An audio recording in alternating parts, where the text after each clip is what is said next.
Friends, આજે આપણે ગોળ કેરીનું અથાણું કેવી રીતે બનાવવું એ જોઈશું. તમે જ્યારે ગોળ કેરીનું અથાણું બનાવો તો એમાં રસો આ રીતે જાડો ના થતો હોય અથવા તો કુરિયા અને ગોળનું પાણી અલગ થતું હોય, સાથે જ જો કેરીના ચીરિયા ચવડ થઈ જતા હોય તો આજનો વિડીયો તમને ખૂબ જ યુઝફુલ રહેશે. કેમ કે કઈ કઈ વસ્તુનું ધ્યાન રાખવું એ બધી ટિપ્સ મેં આ વિડીયોમાં જણાવી છે. તો વિડીયોને તમે પૂરો જોશો તો તમારું અથાણું પણ એકદમ પરફેક્ટ બનશે. સૌથી પહેલાં તો અથાણું બનાવવા માટે કેરીના ચીરિયાને આપણે હળદર મીઠાવાળા કરીને સૂકવી લેવાના છે. તો આ ચીરિયા કેવી રીતે તૈયાર કરવા એ પહેલાં બતાવી દઉં.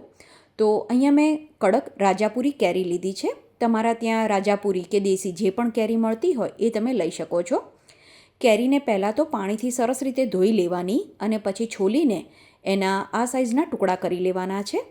ઘણા લોકો છાલ સાથે પણ આ અથાણું બનાવતા હોય છે. તમારા ઘરમાં જો છાલવાળું અથાણું પસંદ હોય તો તમે છાલ રાખી શકો છો. હવે કેરીના ટુકડામાં આપણે હળદર અને મીઠું ઉમેરી દેવાનું છે અને આ રીતે વાસણને હલાવીને ચીરિયાને મિક્સ કરી દેવાના અને એક દિવસ એને રહેવા દેવાના. બીજા દિવસે હલાવીને આ રીતે એને કાણાવાળા વાસણમાં કાઢી લેવાના. બધું પાણી નીતરી જાય એ પછી એને કોટનના કપડાની ઉપર પાથરીને 4 થી 5 કલાક માટે રહેવા દેવાના છે. તો આ રીતે ચીરિયા સરસ કોરા થઈ જાય પછી એને ઉપયોગમાં લેવાના. હવે મસાલો બનાવવા માટે અહીંયા મેં રાઈના કુરિયા લીધા છે. આની સાથે જ આપણે ધાણાના કુરિયા લેવાના છે અને સૌથી ઓછા અહીંયા આપણે મેથીના કુરિયા લેવાના. બધી વસ્તુનું માપ મેં ડિસ્ક્રિપ્શન બોક્સમાં આપેલું છે, તો ત્યાંથી તમે બધું માપ જોઈ શકો છો.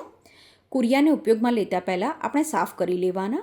હવે જો કુરિયા થોડા મોટા હોય તો મિક્સરમાં એને પલ્સ મોડ ઉપર ગ્રાઇન્ડ કરી લેવાના. તો આને એક જ વાર ગ્રાઇન્ડ કરવાના છે. તો કુરિયાને મેં પલ્સ મોડ ઉપર એકવાર ફેરવી લીધા છે. હવે આમાં 2 ચમચી હળદર અને થોડી હિંગ ઉમેરી દેવાની. પછી 50થી 100 ગ્રામ જેટલું ગરમ કરેલું તેલ આમાં એડ કરવાનું છે અને વઘારને તરત ઢાંકી દેવાનો, જેથી આની સુગંધ ખૂબ જ સરસ આવશે. હવે વઘારમાં તમારે તજ, લવિંગ અને સૂકા મરચાં ઉમેરવા હોય તો એ પણ આ જ ટાઈમે ઉમેરી દેવાના. વઘારને થોડો મિક્સ કરી દેવાનો છે અને પછી એને પૂરેપૂરો ઠંડો થવા દેવાનો. હવે આ મસાલો ઠંડો થઈ જાય એ પછી આમાં કાશ્મીરી મરચું, તીખું મરચું અને મીઠું ઉમેરવાનું છે. મીઠાને તવીમાં થોડું શેકીને પછી ઠંડુ કરીને એડ કરવાનું. હવે બધો મસાલો કોરા હાથે સરસ રીતે મિક્સ કરી દેવાનો છે અને ત્યારબાદ જે કેરીના ચીરિયા આપણે કોરા કરીને રાખ્યા છે એ આમાં એડ કરવાના.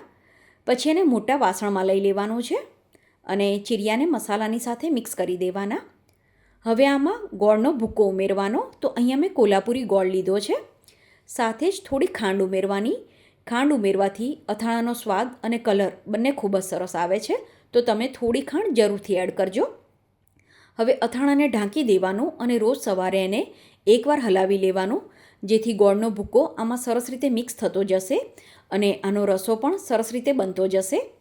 તો ટોટલ આ રીતે આપણે એને 5 થી 6 દિવસ રોજ એકવાર હલાવી લેવાનું. ટોટલ 6 દિવસ પછી હવે આ અથાણું બનીને તૈયાર છે. તમે જોઈ શકો છો આમાં સહેજ પણ ગોળનું પાણી અલગ નથી થયું. સાથે જ રસો પણ ખૂબ જ સરસ જાડો થયો છે.